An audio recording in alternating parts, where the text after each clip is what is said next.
Hello and welcome to You Don't Play Boxing, Mirror Fighting's influencer boxing podcast. I'm your host, Martin Dorman, joined as ever by Donna Corby.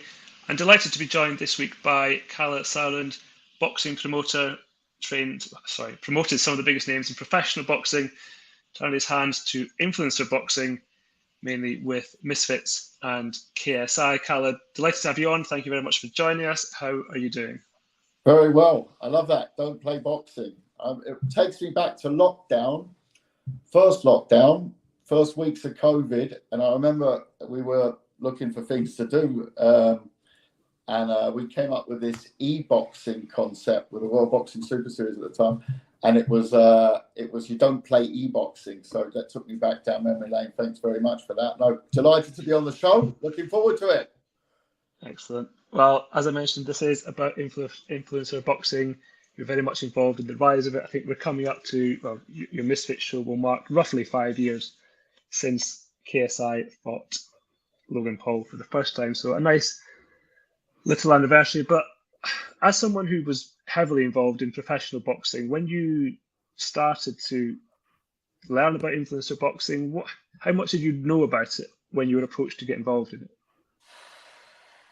It's a good question. We're going to have to go a little bit down memory lane here again. I remember hearing about obviously the big fight in Manchester, and I heard it through my son, and he was telling me, and I was like, right, what do I make of these three initials, KSI, and this other fella? Didn't really pay too much attention to it at the time. It was sort of like, I've seen it over the years, celebrity boxing, also in other countries, it was always, it started all right. It had good numbers on free-to-air television. I'm going back 10 years now, yeah. And it was sort of C-list, D-list, Z-list celebrities.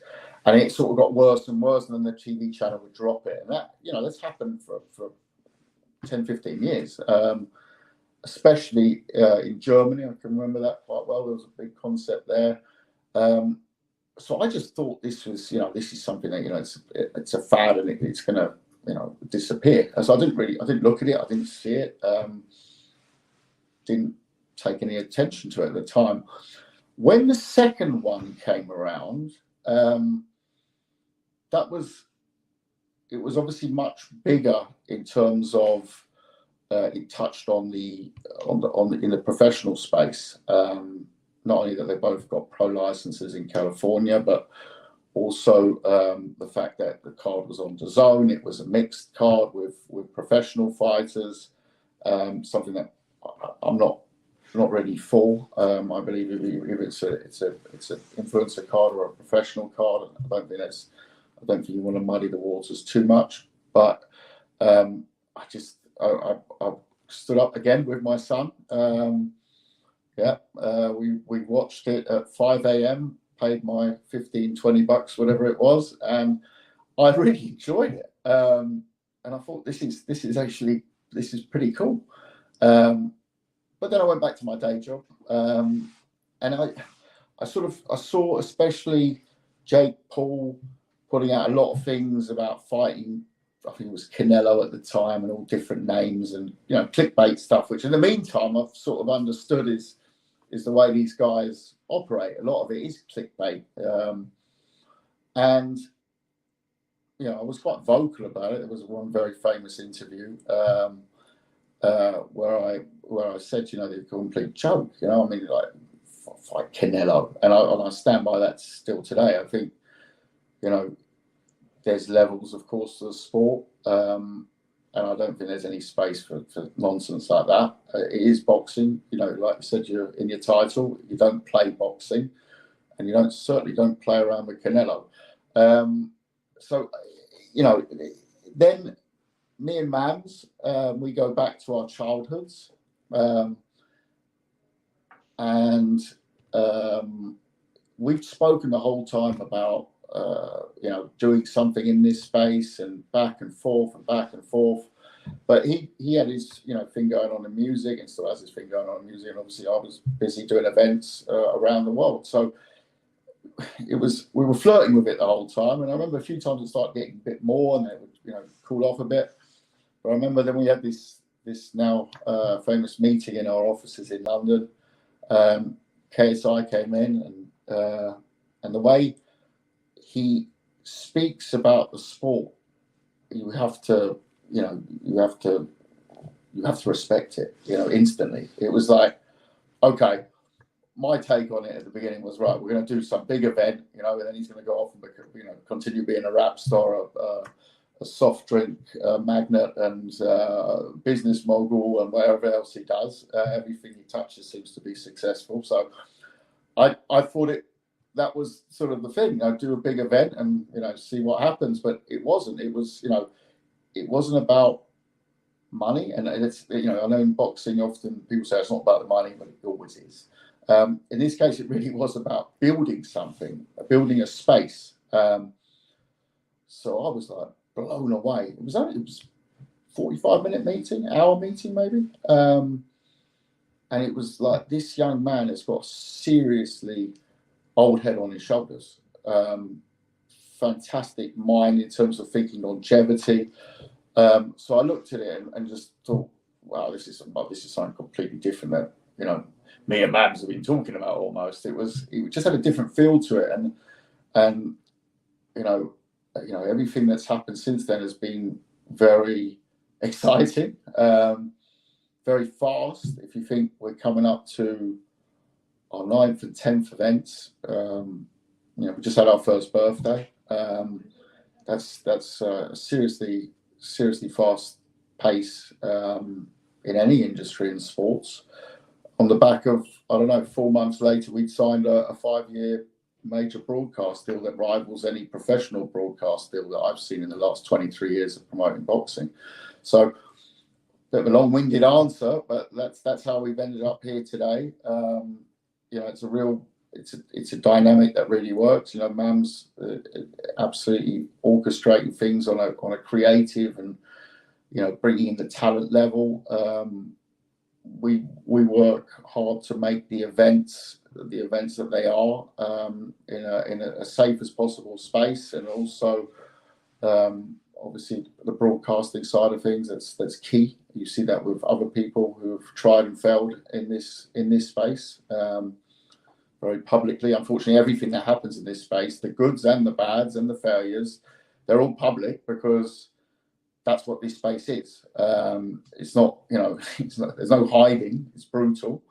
And then, of course, you know, you've got for me, the king of it all, you know, JJ, KSI. You know, without him, it wouldn't have worked either. So, you know, he's the driving force behind it in terms of forming a space. So it's worked really well, and we go from strength to strength. Obviously, you know, the announcement of October 14th was a long task, but I've taken longer to make big events, to be honest. I remember doing Klitschko Hay a few years ago. That took about 2 years to make, so it's actually quite fast. When people say, "Oh, that took a long time," and not really, not for the size of what this is going to do.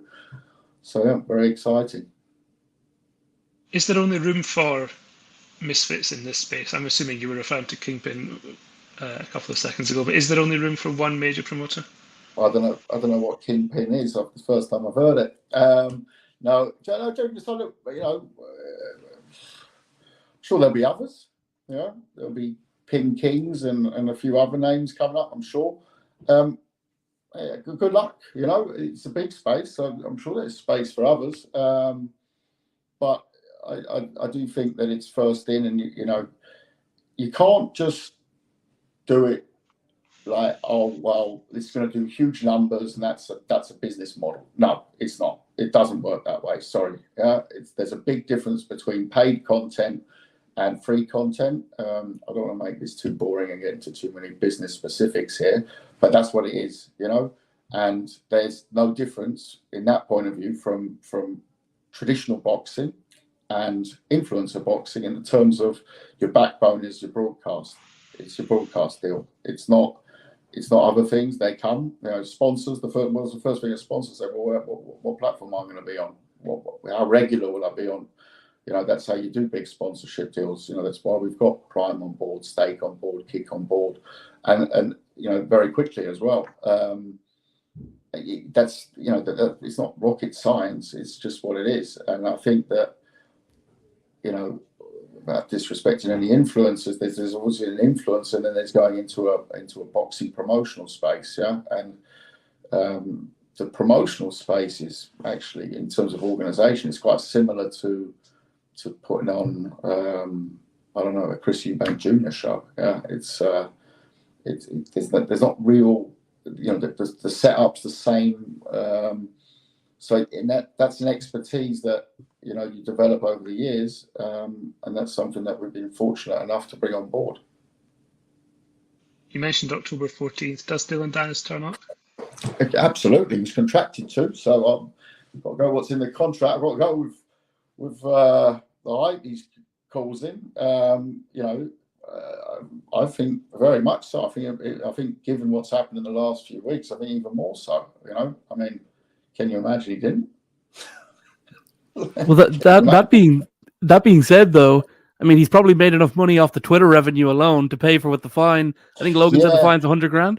Yeah. Well, there's a few angles to it. It depends. I mean, if it's there's right. I mean, it's a contract, so I don't want to say too much about it, but there's other angles to it as well. If there was malicious play. Are you happy with the level of, let's call it, promotion that he's doing at the moment? His sort of target. I'm not happy. I don't think it's. I think that the type of promotion, that's this space. It's something that I've never seen before. On a personal level, I don't think that it's too tasteful. But this space is a very, very odd space at times, and I'm sure there's different ways you can promote a fight, but they all are their own people. What I've learned very quickly here is you just don't know. You just don't know, and I think you get some characters in boxing. I promoted Derek Chisora, who's thrown tables over me, chased boxers through, 5-star hotel kitchens. I've been through all sorts with him. And I've had a few others as well that are, big characters. But the difference is here is that they come out of a place where they've got big platforms, and Dillon's actually probably a bad example of this, because Dillon actually comes out of an MMA world, whereas let's say the Paul brothers or KSI obviously comes out of having made their own platforms and are social media superstars. So the nature that they have this power before they come into the world of boxing makes them very marketable, but also you don't know what angle it's going to take. People will say to me, "Oh, those press conferences staged, and are they? They're so wacky. They're so every time it's so wild." It is, but at the same time, because they haven't been through the amateur ranks, because they haven't been through 15 pro fights before they box for a championship or something, they take it all the more serious. So if you've been in gyms and sparring since the age of 10, 12 years old, it's just another fight. It's just another day at the office. Whereas for them, some of them are very new to the sport, so they're like putting a pair of gloves the first time and thinking, right, I'm Rocky Balboa now. And that explains a lot of why they act the way they do. Because they can't draw the line between it's a sport and it's just having a tear up. But I think that's also what makes it so fascinating. And it's actually interesting to see, like Le'Veon Bell, who's obviously comes out of the NFL and is a seasoned athlete and is used to competing, and when you see those sorts turn up, they're normally much more subdued because they're used to competing in sport. And it's very different when you get an influencer turn up who's, like I said, fresh in the gym, fresh out the gym, and he's having a face off for the first time. Must be a bizarre feeling for them, So that explains a lot of the behaviour. Is any of it staged? Absolutely bloody not. I wouldn't know how you'd stage something like that. But is it fun? Absolutely. What are the considerations security-wise? Are you going to try and have Dillon and Logan face off? Is it something you just won't do?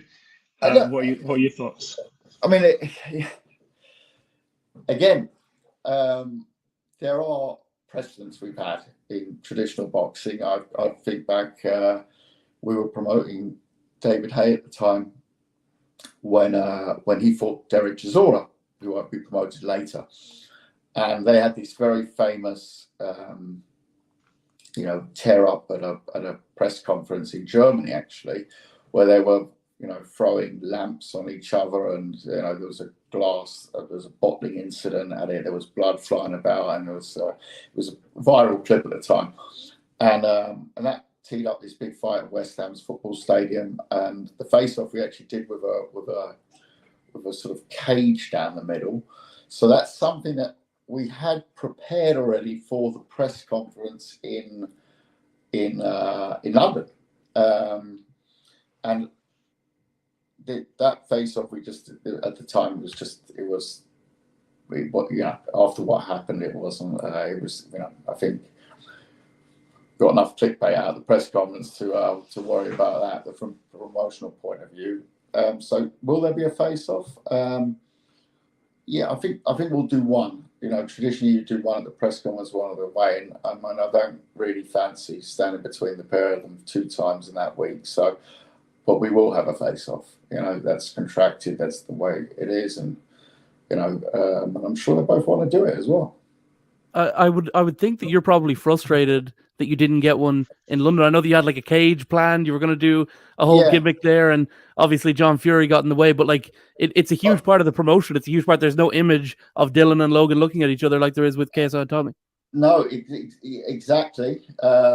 Although it creates suspense for the fight week, but yeah, absolute given. Luckily, we didn't need it for the ticket sales, so we were okay.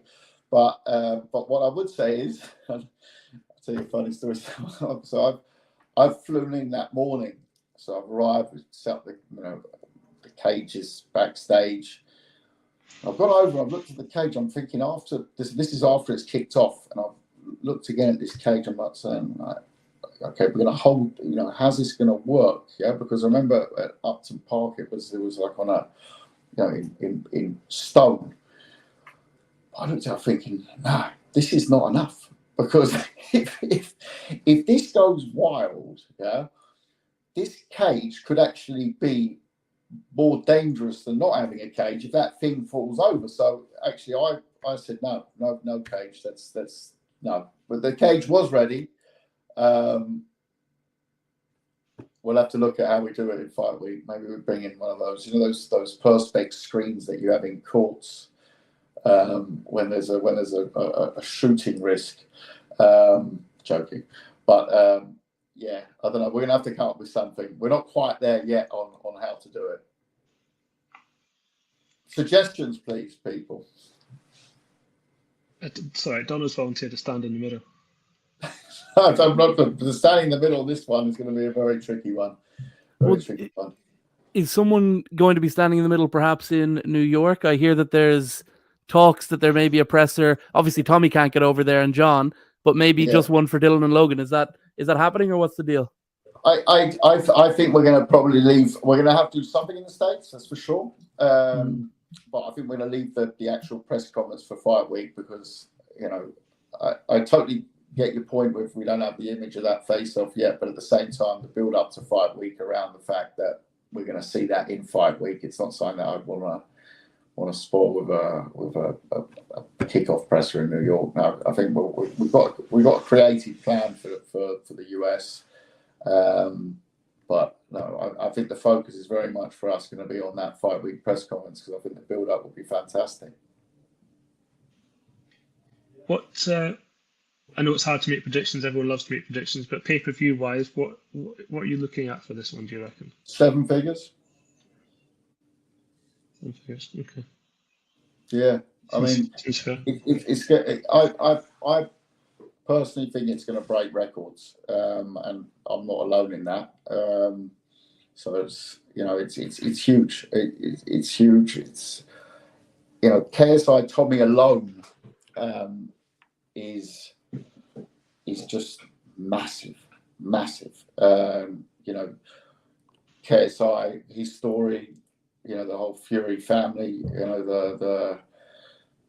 the name, what happened with Jake Paul, of course, has just built that up. I mean, let's face it, the Jake Paul Tommy Fury fight did great on pay-per-view, but this is the next level now, and this is not in the Middle East. It's in the UK, which makes it media-wise much bigger. That's just the way it works. And this is for me absolutely. I'm trying to compare it with events that I've been involved in over the decades in traditional boxing. I can't really, I'm thinking like Froch Groves Part 2 at Wembley Stadium, or like I said before, Klitschko, Hay, some of the World Boxing Super Series finals, massive fights. But this one is going to have more eyeballs on it than anything I think boxing's ever seen. And traditionalists will be saying, "Oh, what the F you saying?" And what about this, that, and the other. It's not about the sport. It's about the reach that they have. This is the phenomenal part. It's about the build-up as much as the event, and that part is going to be second to none. Absolutely second to none. Is there any part of you that's kind of looking at Tank and Garcia? That's that 1.2 million, and going like, that's our target. We want to be the biggest event of the year, and overtake that 1.2. Yeah. Is that the official Tank Garcia number, 1.2? Well, they don't release official numbers, but that's kind of the generally believed number. I'd be surprised if it was 1.2, but yeah, I mean that's a good target. Yeah, 1.2 Tank Garcia. I'd like to have that confirmed, but yeah, 1.2.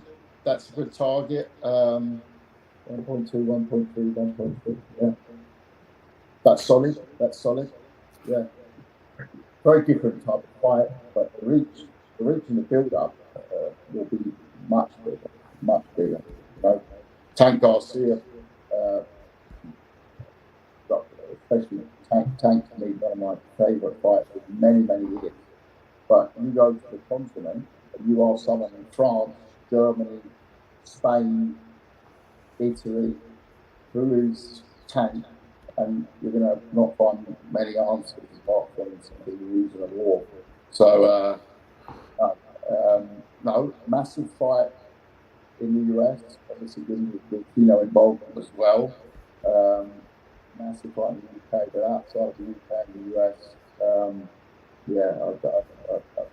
this is global, very different, which is where boxing needs to be, by the way. And boxing will benefit from this event, 100%. You've got a very young audience who might not straight away go watch Tank Garcia next time, but they're certainly more likely to, aren't they? Hopefully you can still hear me. I had to change my earphones. All good. This is obviously this card. You've got KSI, you've got Logan Paul, you've got Tommy Fury, Dillon Danis. Is there not a worry that at some point you can't rely on KSI to keep fighting? We know Logan Paul ducks in and out of boxing. How deep really is the talent pool? It's not about so much the talent pool. It's a bit different. If I was, if you're looking at traditional boxing, you look at who's my world champs, who have I got coming through, who have I got the next year, who have I got in 3 years' time. It's very different. So I don't look at it like that. I look at it like the storylines that pop up, and they are, they pop up out of nowhere. Yeah. Did we know that Dillon Danis, and Logan Paul would be this big? Logan Paul, one of the biggest names in this space since years, and is unbelievable. But that the B side would suddenly be, pushing it so hard, you just don't know in this space. So it's not about the talent pool so much; it's about where the stories come from. So you see, some of the talented guys, Saul Pappy, I know he lost, but he's an extremely talented fighter. You ask any traditional boxer what they think of Saul Pappy, they can see that he's got real talent. So if you look at it from talent point of view, there's guys going through him. And Dean the Great Wally Sharks announced that's a fight that could go on any traditional card. Yeah? It's a very good level boxing match, actually. But in terms of personalities, a year ago, Tommy Fury, what we're paying him now, I don't think we would have paid him that a year ago. Would he have sold the pay-per-views he's going to sell for us on October 14th a year ago? Absolutely not. Would you expect Dillon to have created this sort of high right or wrong? No. Would you? There's little things like in the background, like things that are going on. I've seen a lot of talk about Darren Till, Mike Perry, for example. That's a fight that would work in this space. So those storylines, they come out, and they're going to come out more and more because they obviously other worlds are seeing how lucrative this world can be to them, and that's not just money wise, also platform wise. There's people who come on to Misfits. Yes, you get paid well, and you do get paid. But also what it does for their platform. I think if you look at, Dean the Great, it's a good example. He came to us, obviously had a very good online following, he wouldn't appear on the influencer card, but his following has soared from Misfits, absolutely soared. And you can go back and look at the first fight he did for us a year ago, when he had that famous, when he flipped over and didn't quite land it, Dino, did you? I suppose as a promoter, you can't pick sides and want particular fighters to win, but storyline wise, it would be pretty incredible if Waleed can get the win, maybe in some sort of a controversial fashion, and then you got the trilogy. Look, that fight is a traditional boxing fight, actually. You've got Dean's with a professional setup, he can really box. Waleed, was it 2 or 3? He always reminds me. I think it's 3. 3 Golden Gloves. He's won. That's a feat in itself for any professional boxer. So it's one of those fights. Let's face it. Dean performed the comeback of comebacks. Had that been on a pay-per-view in the UK or the US on a traditional card, it would been fight of the year, this, that, and the other. It was down and out, and boom. That's the beautiful thing of boxing. And so I'm much more comfortable when I talk in that space. but because that fight, I'm so excited for on October the 14th. It's got so many stories, and I'm not just talking about the fact that you can't even put them in one room together for more than 3 minutes without it getting a bit feisty. But the actual product you get in the end in terms of the sport is going to be fantastic. It certainly is one of the great fights you're going to have on that card. And you were talking a bit about how there's going to be other people who are kind of like. I know that Anthony Taylor's been confirmed to be on there, and he's one of those people who's what's the right word? Like a tangential star in the sense of if you put him first fight of the night, everyone will show up at 6 p.m. to watch him. He may not be. This is where it gets interesting, because the card that Mam sent me, I thought was 3 events, right? So I called him up. I said, "That's nice, but where are we putting all these? Oh, they're all from Manchester." I'm saying, "Mams, what time do you want to open the doors? You're saying 6, right? I think at the moment I'm at 4:30 or something. We've got to see if we can actually. It's not about getting them made. I think he's got most of them made, but it's about actually physically being able to do this. We've got to find someone who's actually going to film it for 8 hours or whatever. It's going to be the absolute Super Bowl of influencer boxing. It really is. I think there's 4 or 5 prelims, but the prelims are like a proper event. So you could go home after the prelims. That's the level we're talking here. Again, be surprised. We're going to do one announcement as well, big one, in Fight Week up in Newcastle with X09. So when Misfits hit Newcastle in a couple of weeks, we're going to do a reveal there as well. That's going to be fantastic. But there's it's a who's who of. It's nice because it's not many new names. Okay, I'll say that. It's really Misfits, and I think it's a present for the people who've been great with us and we've been great with them, and we've had a great time together, and they're rewarded by being on this card. You know, listen, Dean versus Walid could headline in the States easy. In fact, it could headline over here as well. But that's a proper big event in itself, and that's on the undercard. You know, I mean, you can't make it up. Just finally from me, Kalle, what has been having had the career that you had in, let's call it professional boxing, what has been the overall reaction of people you've worked with before, different, even the British board, and I'm sure it's water off a duck's back, but was there anyone who really said something and you thought, am I doing the right thing here? Very good question. Yeah. First of all, the opinion's changing. It's like anything new. You know, at the beginning it was like, what can I swear? What the F is this guy doing? Like, he's, made his name from promoting, there you go. That was a few years ago, the World Boxing Super Series Classic, the best boxers in the world live on Showtime, Sky, you name it. I made my name in 2008 by putting on the first boxing tournament, Champions League of Boxing, Super Six. So I've always had that thing about the best against the best, and the World Boxing Super Series 10 years later as well.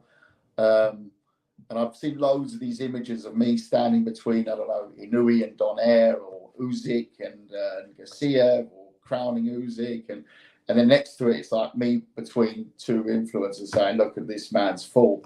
And I'm like, fair enough, water off a duck's back. Where I did pipe up, and we've since spoken and we're good now, there was an article in a British newspaper where it was talking about health and safety and this, that, and the other.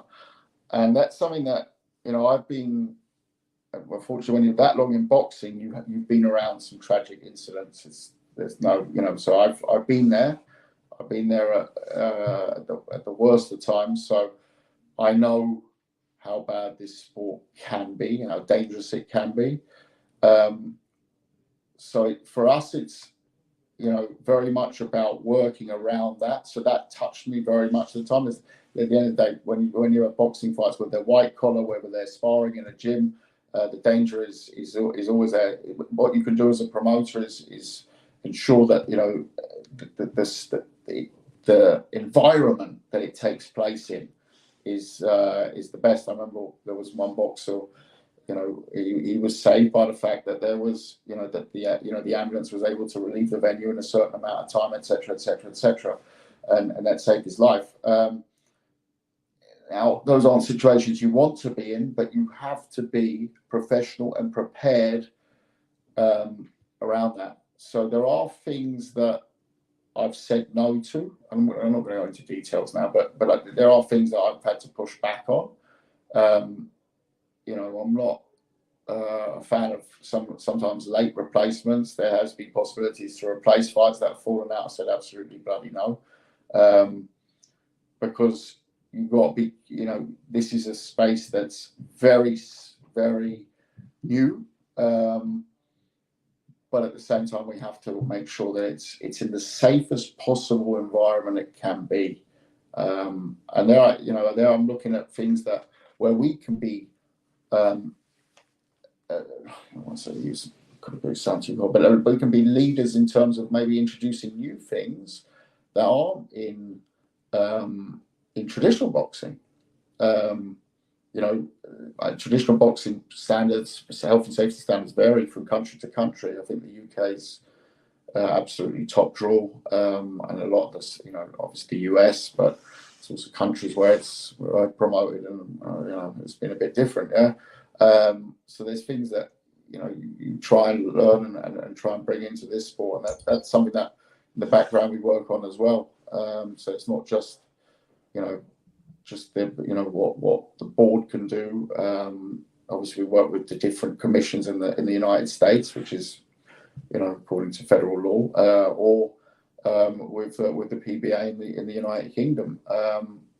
But it's about, maybe there's an extra layer we can bring to it, and that's something that we're working on at the moment. For sure. I think you mentioned the late replacements, and I know that we had a famous one in Telford. I remember we were in the hotel lobby, and I think it was Waleed's fight came out, and there was a guy called Most Wanted who was going to jump in, and you said to Mams, "No way." He wanted to get in the sauna and cut weight. That was actually one of the examples I was thinking of. Yeah, I remember. That was this fella. He's come up to me. I still can't believe it happened, actually. And Mams he's amazing because he's 24/7. In fact, I've never met anyone who's as 24/7 as I am. He's even harder.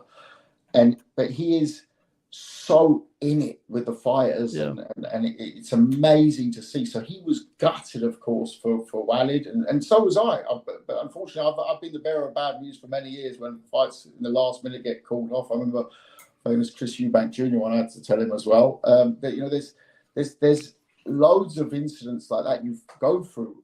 So it was almost like I could see man struggling, and these guys come up to him. And I'm standing next to him, and I'm thinking, what is this fella on? Right? He's showing him a video of him punching a bag and saying, "I should be on tomorrow." This is, and he was going to cut 12 pounds in the sauna, wasn't he? It was like telling me, and I'm just thinking, oh my God, take me away. A lovely guy, and all for the enthusiasm, but mate, no, this space can't do that. But of course, you're in a situation where you want to believe him, and I'm like, well, you got license, you got some sort of, apart from you punching a bag probably 2 years ago, which didn't look that impressive either. But yeah, and especially Waleed, who's, like I said before, is a 3-time Golden Glove winner. Yeah, but there's been a few like that, and that's where. The bad headmaster has to come in and say, no.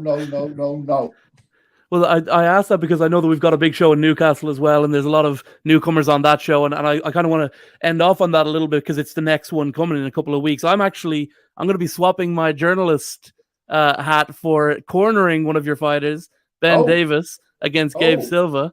Okay. So, I'm going to be opposite Anderson, which will be interesting. That's going to be very, very interesting. Yeah. It's an exciting, it's not, not the biggest names necessarily, but there's a lot of exciting fights on there. I mean, Ben and Gabe is kind of, in my opinion, the people's main event. And then you got Chalmers and Virgo and everything as well. Yeah. I mean, if you look at Chalmers, Virgo, you sort of, it touches again on traditional boxing. And we've had Chalmers on a traditional event of ours in Liverpool last year. He was training a long time also with Alan Booth. And Virgo, we saw, especially against Anthony Taylor, he's the real deal. That's a terrific fight. That's a proper fight in this space. So very excited to see that. Excited to see, and a lot of people saying this is a big mismatch, but I don't think I think we're going to get a better fight than people think. And that's FaZe Ginty. So that's obviously a very big name for us with FaZe. I think Ginty's really dedicated and very motivated around it. So, maybe FaZe has a night off. He thinks this is a nice tune up for me. Banana skin, maybe. I think Ginty wins it, to be honest with you. Yeah, but you've seen the comments. I mean, I don't look at all the comments. I'm not quite like social media savvy, but what I've seen is it's very much like, what the hell is this? This is like the biggest mismatch ever. Bunker Belzy, I like that one. That's fiery. OJ Rose, I was impressed with him as well. Yeah, I even like Pulley Arif, the first one, Spartan Jade. It's again a very stacked card. So get there early, Newcastle. We love doing shows in Newcastle. We've got a few special guests coming as well. A few surprise guests, like I mentioned before. We'll be announcing at least one, if not two, of the prime card undercards on there. So that'll be a good week. Very exciting. I'm nervous about my boy Ben, to be honest with you. He's got a tough fight against Gabe Silva, but I think it's a tough one. It's a tough one, but hey, that's what this space is all about. That's what it's all about. It's what it's Thank all you, Kalle. about. Cool. Thanks, gents.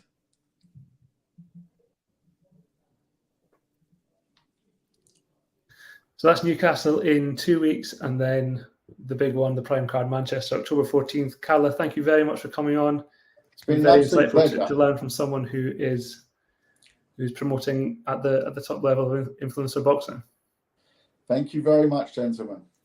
Okay, until next time, thank you for listening, thank you for watching, and do take care.